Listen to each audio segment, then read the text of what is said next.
مولائے کائنات علی ابن ابی طالب علیہ السلام اپنے پیارے بیٹے امام حسن مجتبی علیہ السلام سے ارشاد فرماتے ہیں، کیا میں تمہیں ایسی 4 صفات نہ سکھلاؤں جس کی وجہ سے تم طبیب اور معالج کے پاس جانے سے بے نیاز ہو جاؤ؟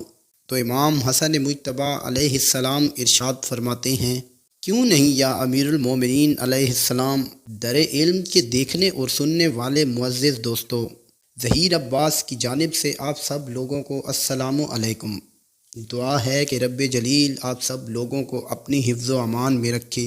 اگر آپ میرے چینل پر نیو ہیں تو چینل کو سبسکرائب کر دیں اور ویڈیو پہ ایک پیارا سا کومنٹ کر دیں۔ تو امام عالی مقام علیہ السلام ارشاد فرماتے ہیں کہ کھانے پر اس وقت تک نہ بیٹھو جب تک تمہیں بھوک نہ لگے، اور کھانے سے اس وقت اٹھ جاؤ جب ابھی تمہارے نفس میں کھانے کی تھوڑی بہت چاہت باقی ہو، یعنی تھوڑی بہت بھوک باقی ہو۔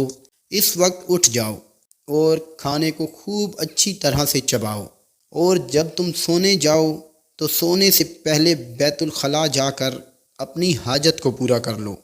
پھر امام علی علیہ السلام ارشاد فرماتے ہیں کہ اگر تم نے ان 4 صفات پر عمل کر لیا تو تم طبیب اور طب سے بے نیاز ہو جاؤ گے، تمہیں کبھی بھی طبیب کی ضرورت نہیں پڑے گی۔ مزید ایسی اسلامک ویڈیوز دیکھنے کے لیے چینل کو سبسکرائب کرنا مت بھولیے گا۔